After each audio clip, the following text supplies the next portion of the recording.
Good morning guys. आज मैं review करने वाला हूँ ब्रेम्बो के ब्रेक पैड का।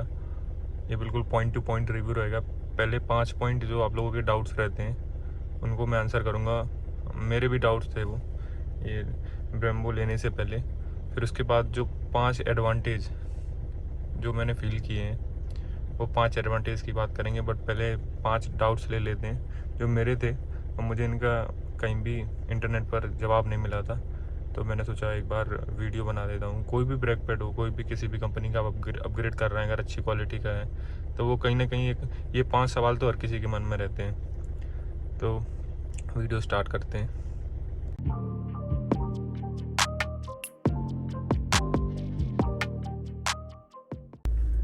ये रिव्यू शुरू करने से पहले मैं एक बहुत इंपॉर्टेंट अनाउंसमेंट करना चाह रहा हूँ, उसके बाद मैं वीडियो स्टार्ट करता हूँ। एक्चुअली मैं एक सीरीज़ तैयार करना चाह रहा हूँ जो आपको बेसिक नॉलेज दे गाड़ी की टर्मिनोलॉजी के बारे में, ताकि आपकी थोड़ी सी नॉलेज बढ़े और आपको कोई बेवकूफ़ ना बना सके। जैसे कि टर्म्स होते हैं, ओवर स्टीयर हो गया स्टीयरिंग में, अंडर स्टीयर हो गया, फील हो गया, फीडबैक हो गया, तो उससे आपको समझने में आसानी रहे। फॉर सपोज़ करिए अभी आप कभी कोई इंटरनेशनल रिव्यू देखते हैं, उसमें काफ़ी टर्म्स यूज़ करे जाते हैं, feel, feedback, over steer, under steer, ऐसे सारे टर्म्स, बट वो अपन लोगों को समझ में नहीं आते क्योंकि इनका एक्चुअल में मतलब क्या है। तो मैं कोशिश करूँगा इन सारे टर्म को जितना सिंप्लीफाई हो सके उतना सिंप्लीफाई में वे में समझा के, और जिस चीज़ का प्रैक्टिकली कर सकें उसका हम प्रैक्टिकल करके आपको एक पूरा सीरीज़ तैयार करेंगे जिसमें आपको बिल्कुल बेसिक नॉलेज, ये एक टर्मिनोलॉजी समझ में आ जाएगी, तो आप भी इन वर्ड को समझ सकेंगे और यूज़ कर सकेंगे। फॉर एग्जांपल मैंने बता दिया, जैसे आपका फील हो गया, फीडबैक हो गया, चाहे ब्रेक का फील हो जाए या स्टीयरिंग का feel, what is feel and what is feedback, what is under steer, what is over steer, ये सारे जो टर्मिनोलॉजी गाड़ी में, what is stiffness, what is suspension stiffness, soft suspension, hard suspension, adaptive dampers, coil over spring, air suspension, ABS, EBD, ये तो बहुत basic है, but इसका भी मैं ABS जैसे हुआ उसका प्रैक्टिकल किया जा सकता है कि उसको मैं प्रैक्टिकली यूज़ करके ABS की ज़रूरत क्यों पड़ी, सबसे बड़ा क्वेश्चन आता है ABS की ज़रूरत ही क्यों है, तो वो मैं आपको प्रैक्टिकली दिखा सकता हूँ। तो मैं एक पूरा सीरीज़ बनाऊँगा, जो भी आप लोग भी कमेंट में बताते रहना कि आपको किस चीज़ के बारे में वीडियो चाहिए। बकाया जो मुझे समझ में आएगा मैं उसके बारे में हर 5-7 दिन में एक वीडियो, ये एक टॉपिक लिया करूँगा और एक वीडियो पूरी बनाया करूँगा, बहुत सिंप्लीफाई वर्ड में, और अगर पॉसिबल होगा तो मैं उसका एक पूरा आपको प्रैक्टिकल करके बताऊँगा, तो आप लोगों का भी एक ऑटोमोबाइल में नॉलेज इंक्रीज़ होगा। मुझे भी बहुत अच्छा लगेगा कि आप लोगों का थोड़ा नॉलेज इंक्रीज़ हो, साथ साथ में मैं भी सीखते चलूँगा। वैसे मैं ऑटोमोबाइल इंजीनियर हूँ, मैंने सारा कुछ पढ़ा है, बट प्रैक्टिकली तो प्रैक्टिकल चीज़ें करने में ज़्यादा अच्छा लगेगा, तो मैं आपको भी बताऊँगा और ख़ुद भी और इम्प्रूव होता चलूँगा। तो यही था, तो आप वीडियो एंजॉय करिए।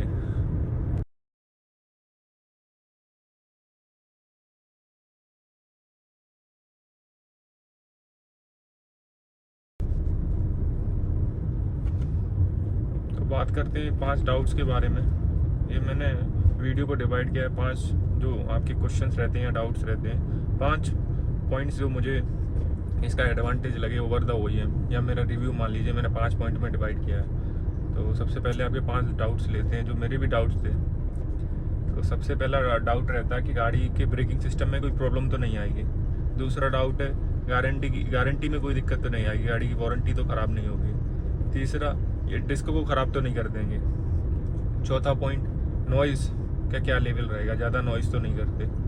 पांचवा पॉइंट, ब्रेकिंग डस्ट का क्या सीन रहेगा, ये डस्ट ज़्यादा प्रोड्यूस तो नहीं करते।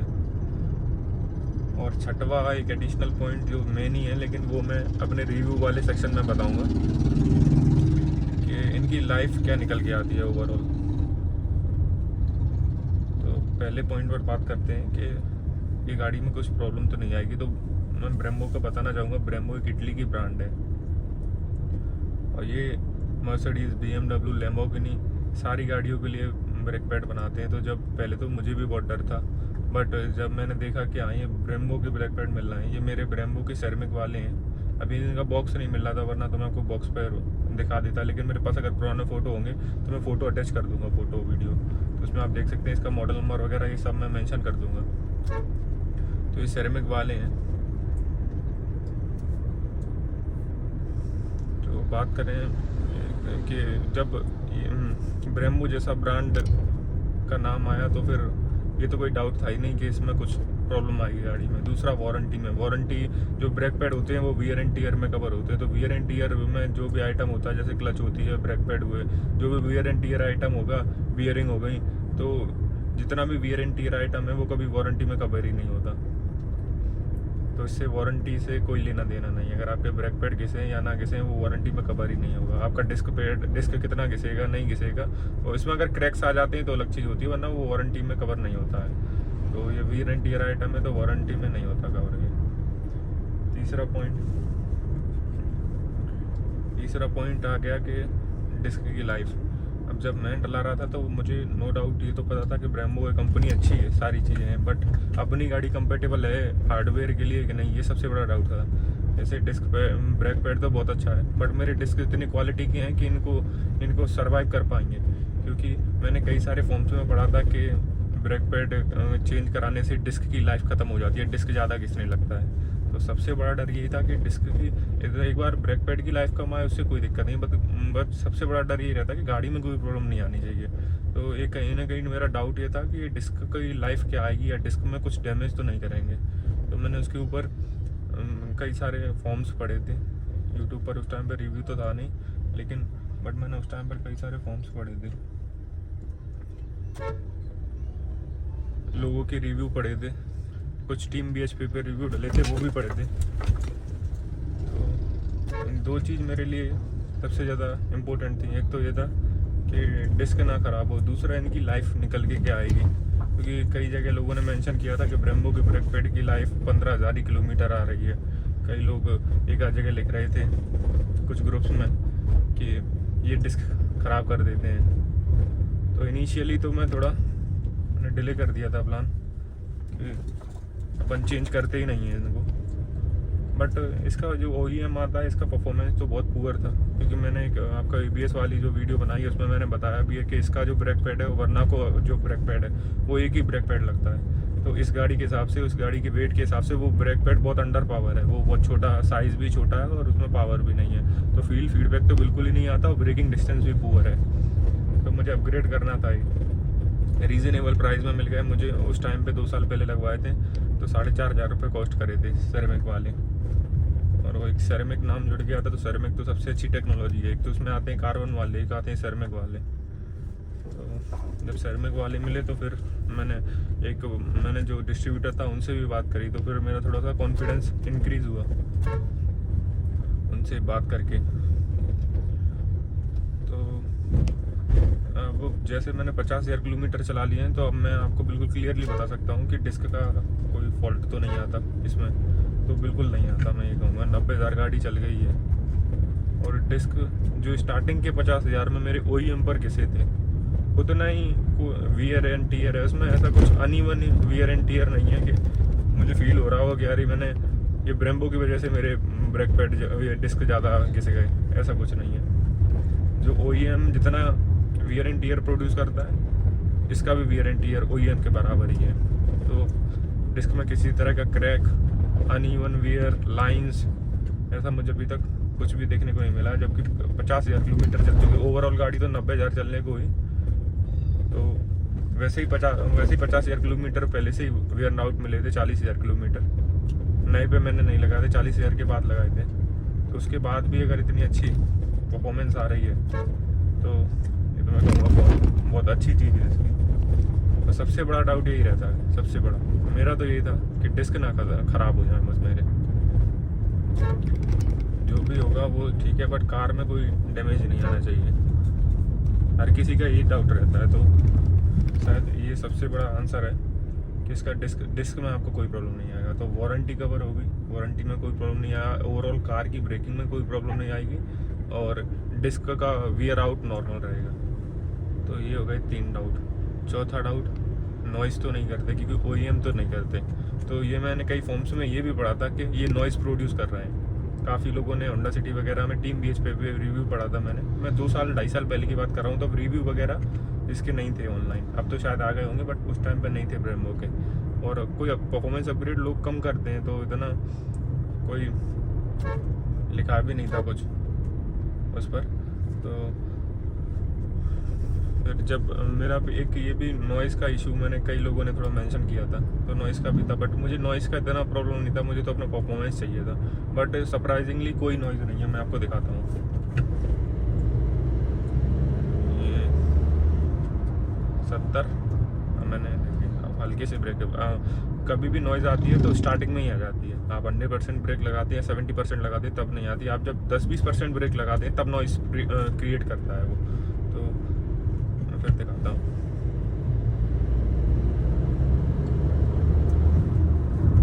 ये कोई नॉइज़ नहीं है, स्क्वीकिंग नॉइज़ बोलते हैं इसको, एक सिटी टाइप की आवाज़ आती है, तो नॉइज़ तो नहीं है इसमें। ब्रेक डस्ट की बात करें तो 10,000 किलोमीटर पे आपको अलॉय क्लीन करना पड़ेगा। 10,000 किलोमीटर पे अलॉय आपका हल्का हल्का काला होना चालू हो जाता है। रोज रोज नहीं करना, 1,000-2,000 किलोमीटर पे नहीं करना, 10,000 किलोमीटर पे आपको विजिबल दिखने लगेगा। अगर आपकी गाड़ी रेगुलर धुलती है हर एक महीने में तो कभी दिखेगा ही नहीं। बट आप अगर गाड़ी कंटिन्यूसली, अब की बार मेरा रन 15 दिन में 5,000 किलोमीटर हो गया था, तो उस पर मेरे को हल्का हल्का डस्ट दिखने लगा था। तो 5 से 10,000 किलोमीटर अगर आप गाड़ी धोते नहीं है तो आपको डस्ट दिखेगा, बट वो नॉर्मल डस्ट है, वो इतना आपका OEM में भी आएगा। अगर आप सोचो कि OEM में डस्ट नहीं आएगा तो OEM में भी इतना ही डस्ट आने वाला है। तो डस्ट का भी मैं कहूँगा कोई इशू नहीं है। तो ये आपके डाउट्स थे, मैंने आंसर करने की कोशिश करी है, ताकि आप लोगों को थोड़ा कॉन्फिडेंस बढ़े और डाउट्स क्लियर हों। अब एडवांटेजेस या इसका मेन रिव्यू पे आते हैं। तो मुझे क्या इसका रिव्यू, जो मेरा रिव्यू है, मेरा पर्सनल एक्सपीरियंस क्या है। तो सबसे पहले ब्रेक पैड अपन अपग्रेड क्यों करते हैं कि गाड़ी की जो डिस्टेंस है वो शॉर्ट ब्रेकिंग डिस्टेंस हो। तो बिल्कुल 100% मैं कॉन्फिडेंस से कहूँगा कि इसकी ब्रेकिंग डिस्टेंस कम से कम 20 से 30% इम्प्रूव हुई है अंडर एनी ब्रेकिंग कंडीशन, चाहे वो लूज ब्रेकिंग हो, लूज ग्रेवल पर हो, मिट्टी पर हो, और या कंक्रीट पर हो, या अपने ऐसे सीमेंटेड रोड्स पर हो। तो ये 100% 20 से 30% ब्रेकिंग मेरी इम्प्रूव हुई है, इसमें कोई डाउट नहीं है। अंडर एनी कंडीशन, सिटी के अंदर भी अगर बात करें तो सिटी के अंदर भी ब्रेकिंग इम्प्रूव हुई है। हाईवे के अंदर बात करें तो हाईवे के अंदर भी इम्प्रूव हुई है। तो ये मेरा क्लियर बिल्कुल जवाब है कि ब्रेकिंग इम्प्रूव हुई है। दूसरा सबसे बड़ा, ब्रेकिंग की अपग्रेड तो ब्रेकिंग के लिए किया है, लेकिन दूसरा जो सबसे बड़ा, लाइफ कितनी आती है, ये भी एक बहुत बड़ा क्वेश्चन था। मैंने कई जगह पढ़ा था 10,000 15,000 ही चलना है ये, तो एक वो भी डाउट ही था मेरा कि यार ये इतना शॉर्ट अगर इनका लाइफ स्पैम रहेगा तो फिर तो ये बहुत एक्सपेंसिव हो जाएंगे। बात एक्सपेंसिव की भी नहीं है, बात मुझे 3 महीने वेट करना पड़ा था ऑर्डर लगाने के बाद, तभी इटली से इम्पोर्ट हुए थे। ये इंडिया में नॉर्मली लोग अपग्रेड नहीं करते, तो सर्विक वाले तो अवेलेबल नहीं थे, कार्बन वाले मिल रहे थे। तो मैं ये कहूँगा कि जो लाइफ है इसकी, अभी मैंने लगभग गाड़ी 87,500 चल गई है, 40,000 किलोमीटर पे मैंने इनको अपग्रेड किया था, तो लगभग 50,000 किलोमीटर लाइफ तो इसकी आ ही चुकी है और अभी भी चल ही रहे हैं। तो जब मैं इनको चेंज करूँगा तो एक दूसरा रिव्यू बना दूंगा ओवरऑल लाइफ के ऊपर, बट आप ये मान के चलिए 50,000 किलोमीटर तो चल ही गए, और क्या चाहिए। अगर मैं OEM की बात करूं तो 40,000 किलोमीटर पर वो चले गए थे, वर्न आउट हो गए थे मेरी ड्राइविंग के हिसाब से। किसी को ज़्यादा भी मिल सकता, किसी को कम भी मिल सकता, मेरी ड्राइविंग के हिसाब से 40,000 किलोमीटर पर वो वर्न आउट हो गए थे। तो उस हिसाब से मुझे 50,000 किलोमीटर मिल गया, तो इनकी लाइफ बहुत अच्छी है। एक तो मेरा डिस्टेंस भी शॉर्ट हो गया काफ़ी, और प्राइस अप्रोक्स सेम ही पड़ा, क्योंकि OEM का भी 4,000 रुपये आता है, ये 4,500 का कॉस्ट किया था, और उससे ज़्यादा ही चला,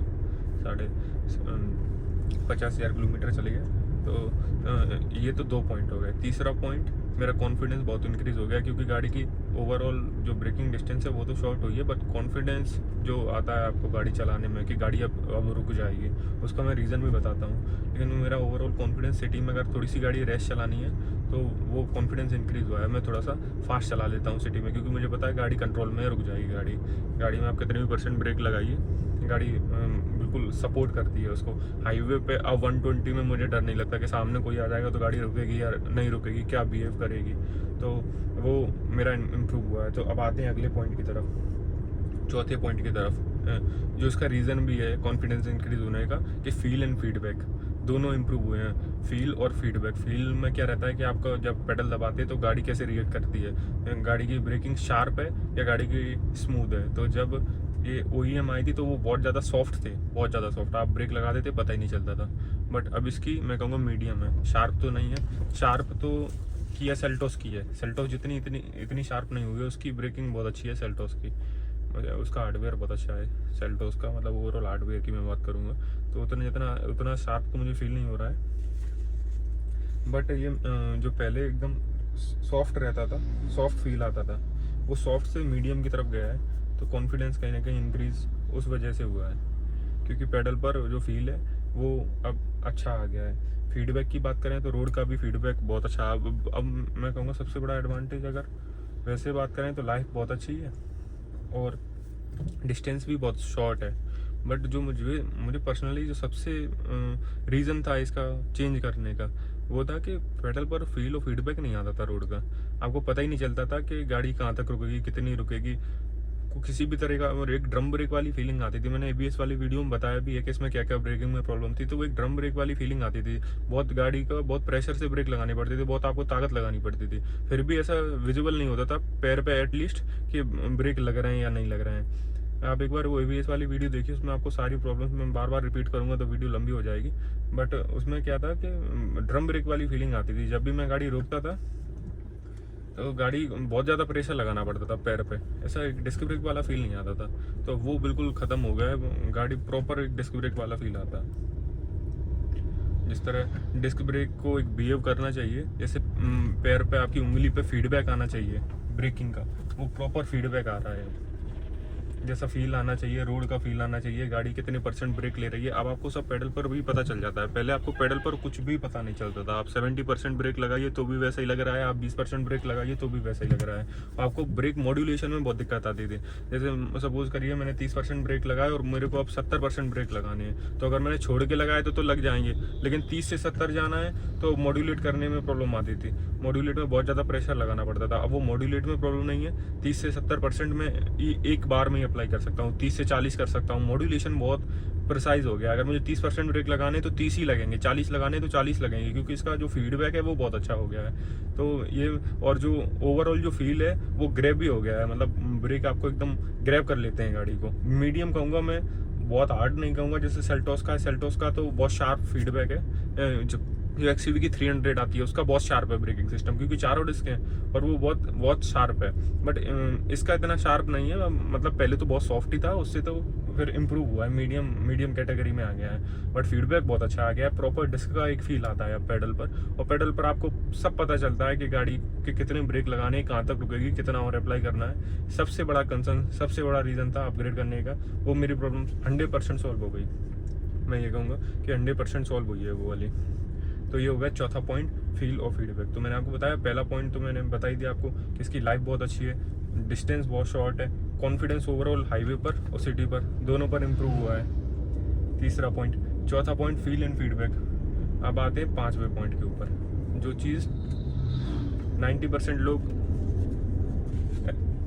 ऑब्जर्व नहीं कर पाएंगे, बट वो आपको कब पता चलती है, जब आप गाड़ी बहुत रैश चलाते हैं। दो गाड़ियाँ स्विच करते हैं, उनको रैश चलाते हैं सिटी में या हाईवे पर, थोड़ा रैश चलाते हैं 120 की स्पीड में। या आपको कब फील होगा, जब आप घाट्स पर गाड़ी चलाते हैं, घाट वाले सेक्शन पर जहाँ डाउन हिल रहता है, वहाँ भी थोड़ा फास्ट गाड़ी चलाते हैं। अब मैं बात कर रहा हूँ ब्रेक फेडिंग की। एक ब्रेक फेडिंग टर्म होता है, उसमें क्या होता है कि गाड़ी जैसे जैसे हीट होती जाएगी, उसका ब्रेक पैड और डिस्क दोनों ही साइमल्टेनियसली अगर हीट होते जाएंगे, तो आपकी ब्रेकिंग का फील और फीडबैक खत्म होता जाएगा गाड़ी से, और ब्रेकिंग डिस्टेंस बढ़ती जाएगी गाड़ी की। फील फीडबैक भी नहीं आएगा, ब्रेकिंग डिस्टेंस बढ़ती जाएगी, आपको कहीं ना कहीं वो फील आने लगेगा ब्रेक की पावर कम हो रही है। तो इस फेनोमेना को बोलते हैं ब्रेक फेडिंग। ये चीज़ मैंने पहली बार एनकाउंटर की थी सेल्टोस में चारों डिस्क ब्रेक आते हैं OEM के साथ जो आते हैं, उनके साथ जब मैंने गाड़ी 120 की स्पीड में थोड़ी रैश चलाई, फिर ब्रेक लिए, फिर उठाई, फिर ब्रेक लिए, और ये गर्मी का ही सीज़न था, तो उसमें मुझे ये देखने को मिला कि अंडर हार्ड ब्रेकिंग और अंडर हीटिंग उसका जो परफॉर्मेंस है वो डाउन हो जाता है। नोटिसेबली डिफरेंस आ गया था जब मैंने स्टार्टिंग में ब्रेक लगाया और फिर लगभग 5-7 हज़ार किलोमीटर थोड़ा रेस्ट चला ली, फिर ब्रेक मैं जब अप्लाई कर रहा था तो जो डिस्टेंस था वो बहुत बढ़ गया था और मुझे फोर्स ज़्यादा लगाना पड़ रहा था। ऐसा लग रहा था कि ब्रेक पैड की जगह किसी ने एक वुडी फील आने लगी थी, जैसे किसी ने लकड़ी के ब्रेक पैड लगा दिए हों, वैसा फील आ रहा था। रुक तो रही है गाड़ी लेकिन उस हिसाब से नहीं रुक रही है, तो वो उसको बोलते हैं ब्रेक फेडिंग। तो वो फेडिंग मुझे किया सेल्टोस में एक बार फील हुई थी, बट ये फेडिंग आज तक मुझे इस गाड़ी में नहीं फील हुई, जबकि इसमें ज़्यादा होनी चाहिए क्योंकि उस गाड़ी से इसका वेट ज़्यादा है तो इसका मोमेंटम ज़्यादा हो जाता है। तो अगर मैं फेडिंग की बात करूं तो मुझे आज तक ऐसा इनकाउंटर नहीं हुआ। इसकी परफॉर्मेंस कांस्टेंट रहती है। आप घाट्स पे मैंने चला के देख ली गाड़ी, हाई स्पीड में चला के देख ली, हाईवेज पर चला के देख ली, कभी मुझे ब्रेक फेडिंग का ऐसा कुछ शिकायत नहीं आया है। तो ये मेरे 5 पॉइंट थे। इसके अलावा भी अगर आपको कोई भी डाउट लग ही रहा है ना तो आप कमेंट में पूछ लेना। परफॉर्मेंस गाड़ी का किसी भी तरीके से अपग्रेड करना कोई गलत बात नहीं होती, बट आप प्रॉपर तरीके से करिए। और हर किसी के डाउट रहते हैं, और ऑटोमोबाइल इंडस्ट्री में इतनी अभी अपने बाहर तो काफ़ी लोग मॉडिफिकेशन करते हैं, अच्छी मॉडिफिकेशन करते हैं। अपने यहाँ थोड़ी मॉडिफिकेशंस को शोबाजी वाली मॉडिफिकेशन ज़्यादा है, जैसे अलॉयज चौड़े लगा लिए या ये सब परफॉर्मेंस में कम होती है। बट परफॉर्मेंस में भी जो बेसिक मॉडिफिकेशन है वो तो मेरे ख्याल से करनी चाहिए अगर आपको नीड लग रही है तो। अगर आप एंट्री लेवल या बजट लेवल गाड़ियाँ ले रहे हैं उनको जैसे हल्का सा मॉडिफाई करना। मैंने रिव्यू भी बनाया था, जैसे ये वाइपर है, इसका मैंने पूरा रिव्यू डाला हुआ है। तो ये अपग्रेड है, तो आप छोटे छोटे अपग्रेड करके आपका जो ओवरऑल जो एक्सपीरियंस है उसको कम से कम एक सेगमेंट अपर कर सकते हैं। जैसे ये सेगमेंट 15 लाख का है तो आपको इस गाड़ी में 20 लाख का फील आने लगेगा छोटी छोटी चीज़ों से। गाड़ी का इंसुलेशन अच्छा है तो आपको उससे अच्छा फील आने लगेगा। जैसे मैंने आप छोटी छोटी चीज़ें बताई, जैसे आप ये देख लीजिए वाइपर बहुत अच्छे हैं इसके, वो पूरा रिव्यू मेरे चैनल पर पड़ा हुआ है। मैंने शायद 1 साल हो गई होगी इस वीडियो को, सबसे पहले वीडियो मैंने रिव्यू की वही बनाई थी। तो ओवरऑल छोटी छोटी चीज़ों से एक्सपीरियंस बहुत अच्छा होता है। जैसे मैंने टायर अपग्रेड कर लिए तो एक लग्जरियस एक्सपीरियंस हो गया उस गाड़ी का ऑटोमेटिकली। अभी मैंने ब्रेक अपग्रेड कर ली है, तो अपग्रेडेशन बुरी बात नहीं है, बट वो है कि आपको नॉलेज होना चाहिए किस चीज़ को आप डाउनग्रेड ना कर लें अपग्रेड की जगह, जैसे मैंने कर लिया था। मेरे एक साथ मेरे भैया हैं, उनके पास है जीप कंपास, उन्होंने गलती से अपग्रेड की जगह डाउनग्रेड कर लिया था। जो जीप कंपास में आते हैं वो मॉर्फिन कुछ ब्रांड आता है, मॉर्फिन करके कुछ ब्रांड है उसका ब्रेक पैड वगैरह वो सारा जो स्पेयर आता है वो मॉर्फिन कंपनी का, ब्रेकिंग से रिलेटेड और सस्पेंशन से रिलेटेड भी मॉर्फिन का ही आता है। तो बट उस टाइम पर क्या हुआ, उनको समाओ उस जगह ब्रेक पैड मिले नहीं, तो उन्होंने क्या किया, TVS ग्राइंडिंग जो आता है TVS के ब्रेक पैड जीप कंपास में डलवा लिया। जीप कंपास का वेट कितना ज़्यादा है उस गाड़ी का, और TVS के जो ब्रेक पैड हैं वो एंट्री लेवल ब्रेक पैड है। वो स्विफ्ट वगैरह में तो डिसेंटली काम कर जाएंगे हल्की गाड़ियों में, बट जीप कंपास जैसी गाड़ी जो इतनी भारी गाड़ी है, तो जब वो ब्रेक लगाना चालू किए वो उसके गाड़ी के ब्रेक लग ही नहीं रहे हैं। आप 80 की स्पीड में ब्रेक लगा रहे हो, ऐसा लग रहा है कि वो ब्रेक पैड की जगह वो मैं बता रहा हूँ वुडी फील आ रही थी पूरी। वो गाड़ी लॉक हो ही नहीं रही थी, आप पूरे खड़े हो जाओ ब्रेक पे तो भी गाड़ी लॉक नहीं हो रही थी, क्योंकि उसकी चौड़ाई टायर की 225 है और गाड़ी में वेट इतना ज़्यादा है, तो आपके हल्के फुल्के ब्रेक तो गाड़ी मानेगी नहीं। तो वो डाउनग्रेड हो गया था। फिर उन्होंने मेरे से कंसल्ट किया कि यार ऐसी प्रॉब्लम आ रही है, तो मैंने उनके लिए फिर डिस्क भी उनका गाड़ी चल गई थी 50-60 हज़ार किलोमीटर, तो डिस्क भी चला ही गया था।